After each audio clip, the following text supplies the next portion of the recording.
Waiver wire report here at fantasypoints.com. As always, thank you for liking, subscribing, and all that good stuff. Hard to believe it is week number 9. I do every week at fantasypoints.com my little waiver wire video here. It's kind of taken from our big waiver wire report where I take the top 15 pickups. As far as I'm concerned, I try and rank them. Obviously, your needs, expectations, short term, long term, certainly come into play. And, I just did a little look back at the waiver wire this year. It's actually been pretty fruitful. A lot of quantity, though, not a lot of quality. A lot of names here. I wrote down a bunch of names of viable dudes here on the waiver wire. Quarterback Sam Howell and Josh Dobbs are QB1s right now through 8 weeks. Not that they're reliable or anything. We've given them love here in these videos, but they've been more like band-aids that you're not really going to roll with for the long term. Same with most of the other options here. Zach Moss was out week 1. He was picked up on a lot of waiver wires. He's actually been pretty good, but Kyron Williams was a thing for a couple of weeks until he wasn't. Same with Devon A-Chain. Maybe he'll be back and he'll be great. Jerome Ford's been okay at running back. Kendrick Bourne was pretty good until he went down with an ACL. Josh Downs does look good right now. There's one. Rashid Shaheed, a little up and down, of course. Curtis Samuel, Rashee Rice is a pretty good one. Logan Thomas, a tight end, has been pretty good. I think it's like 40 plus yards in like 5 to 7 games.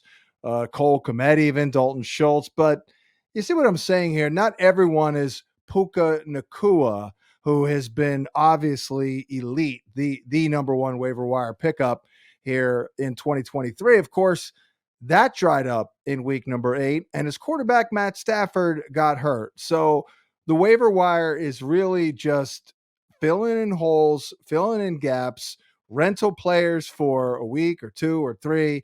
You really can't look too much further into the future, although we certainly try and we certainly attempt. So here's a quick look at some of the more choice options here. By the way, I record this every Monday night, waiting until most of the Monday Night Football game is going on. And just in case something of note happens there, well, nothing of note is happening here as I'm watching the end of the game, 5 minutes to go.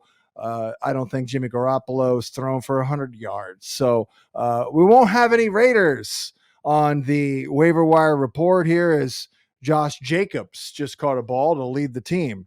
I thought Michael Mayer would go over 21 or 22 yards. Come on, Jimmy. Throw it to Michael freaking Mayer right now. No, you're not going to do it there. Anyway, I'm doing a live video here, or I'm doing it live. You're not going to be watching this live, so you don't really care about the Raiders-Lions game that's already in the books by the time you see this. All right, so let me get into some of these choice options here.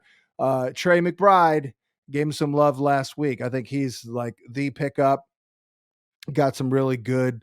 Of course, he was the pickup last week. I'm not sure if I gave him love in the video last week. I think I did.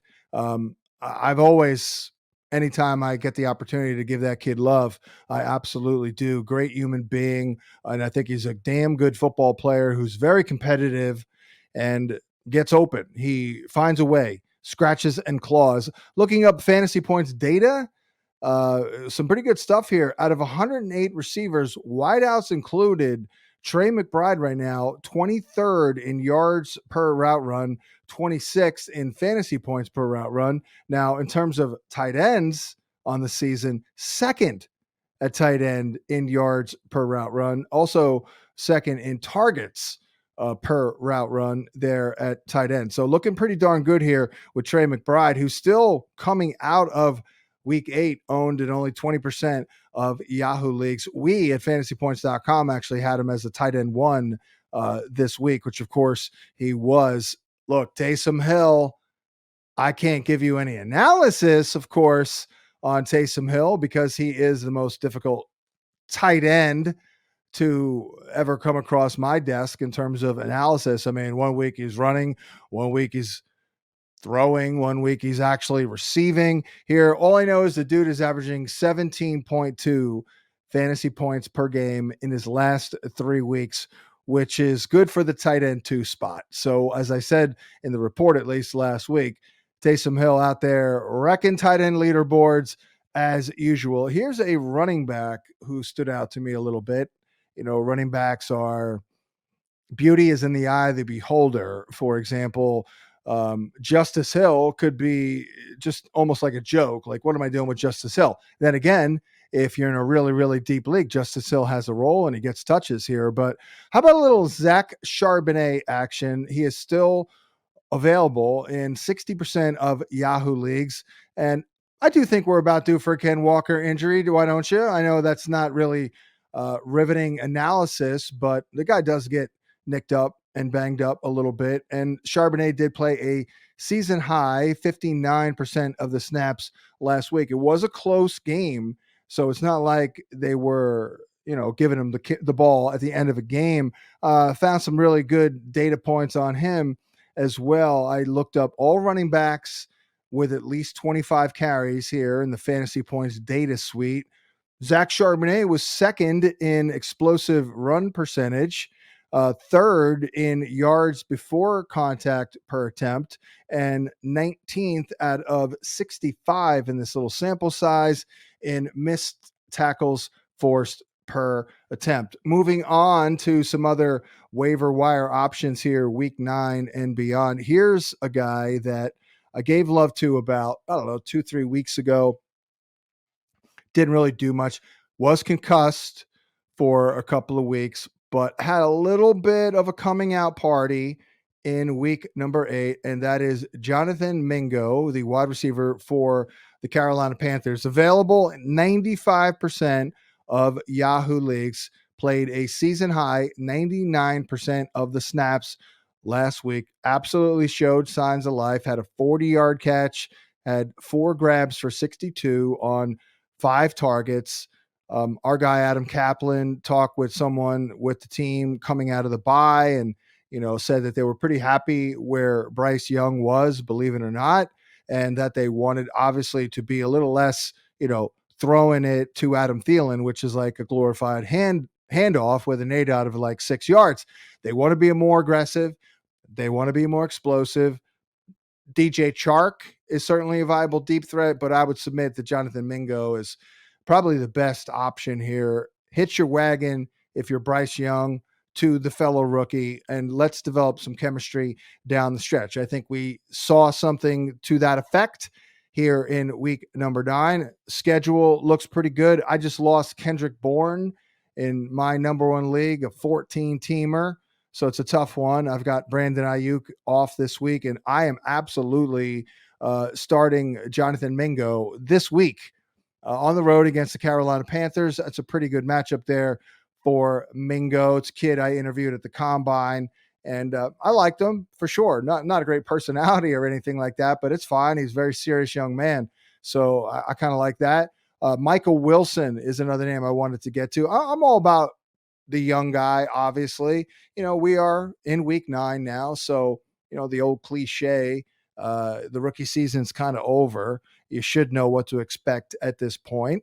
So a guy like Michael Wilson could I like these types though, because you're learning on the job for a couple of months and absolutely showing flashes.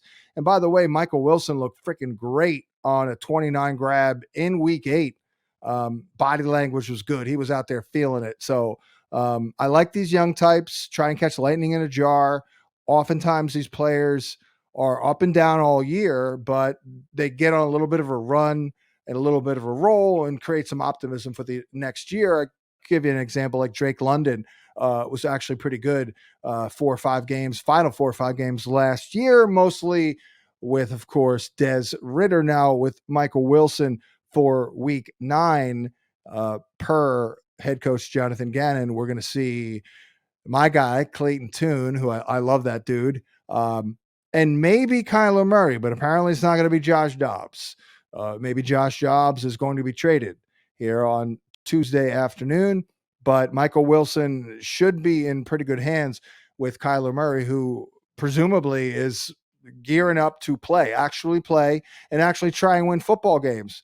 If you're the Arizona Cardinals, who are sitting pretty right now for the first pick of the draft, but again, seems like they actually want to win with Kyler and Michael Wilson. Could do very, very well. It's a really nice spot with Hollywood Brown, assuming he's not traded, with Wilson and Trey McBride. A lot of young guys here, but certainly some potential. You like the sexiness of the unknown. Some other names here. How about Lenny Fournette? I think he could be a little bit of a plug and play dude and just upgrade over Latavius Murray. Damian Harris is on IR. They certainly want a bigger body in there to take some of those interior carries. They have been using Latavius in the passing attack. Of course, that's Leonard Fournette's specialty. I think Josh Allen might appreciate Leonard Fournette's great pass protection and very fine receiving chops. And of course, Josh Allen's a superstar. The Bills are one of the best teams in the NFL, and Leonard's a front runner. So it's perfect. You don't want him on a bad team, like the Arizona Cardinals, because again, he's a front runner. So playoff Lenny looks like he'll be back in the playoffs, and you could pick him up for depth. You could probably, in a couple of weeks, honestly, start him in a pinch, assuming things go relatively well. Some other names here, a tight end that I wanted to pop out. I have Darren Waller in that same league, that number one league. I'm hoping and praying that Gerald Everett can return to the field in week number 9. He does have an extra day with it being a Monday Night Football game, and it is also against the Jets, who are pretty giving against tight ends. And I just really look at the Chargers. I've actually never been much of a Gerald Everett person. I have never really kind of fallen for the old banana in the tailpipe trick, aka Gerald Everett in the preseason. I know he runs well and it's appealing, but these hybrid players, they usually are inconsistent and week to week. Now you look at the Chargers. Josh Palmer was hurt in week 8, didn't really have a big game. Quentin Johnston did show some signs of life. They got the ball in his hands, 5 grabs for 50, but I still think that they need another consistent second or third option in the passing game. That's still a little fluid to me.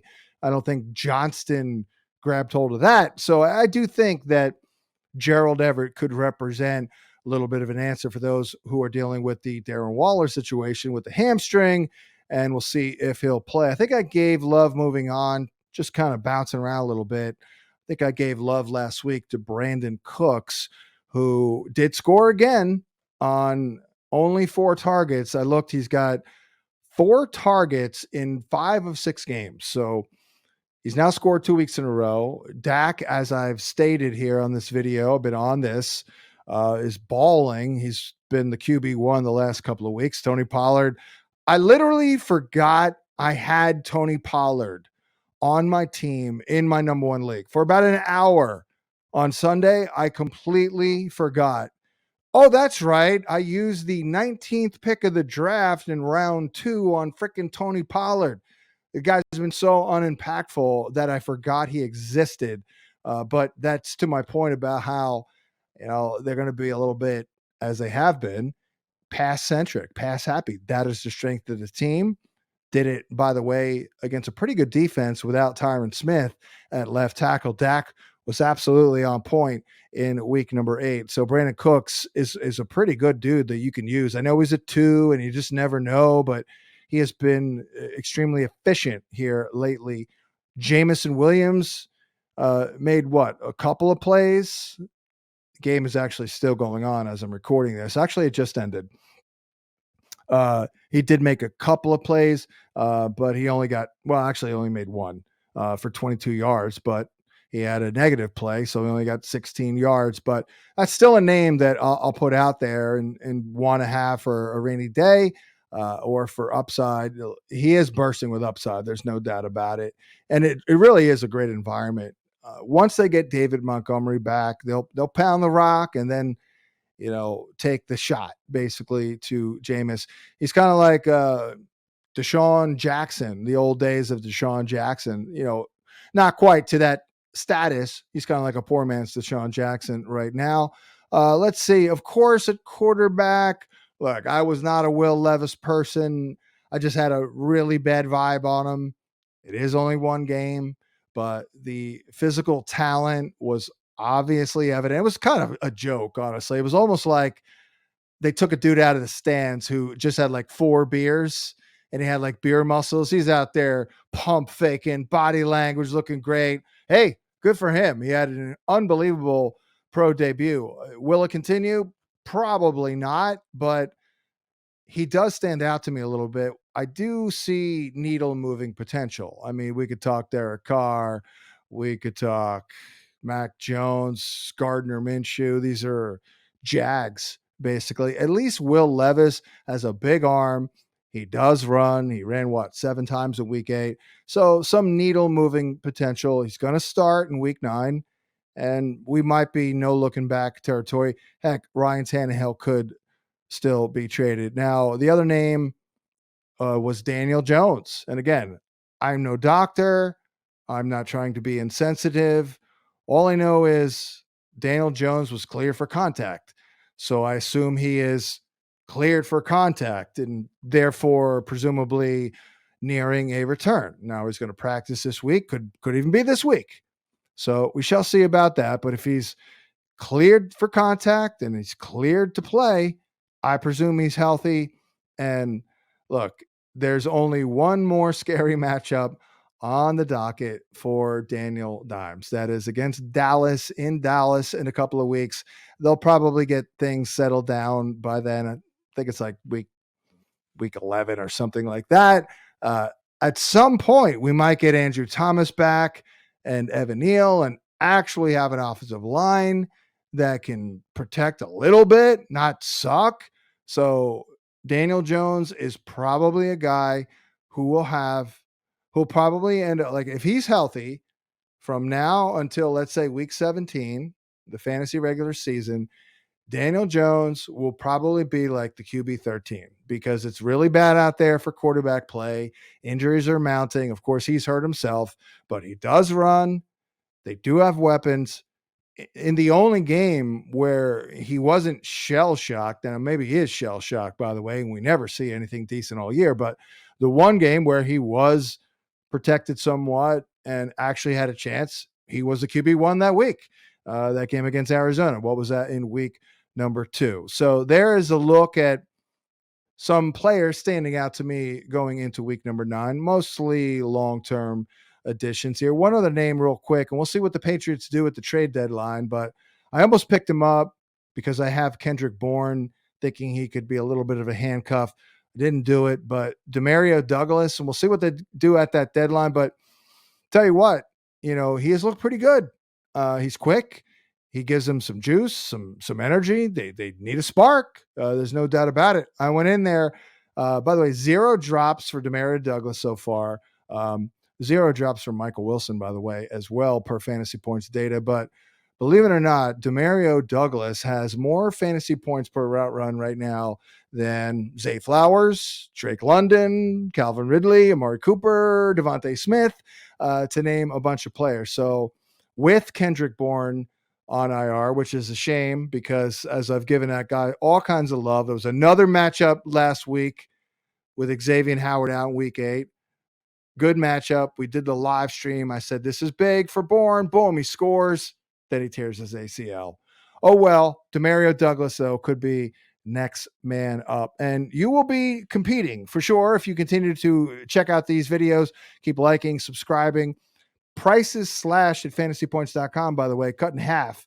And you can save even more, 25% if you use that promo code Gurific25 if you are still interested in subscribing for the stretch run. That's a wrap. Good luck on the waiver wire. Good luck with all your endeavors in week 9, and we'll catch you next time.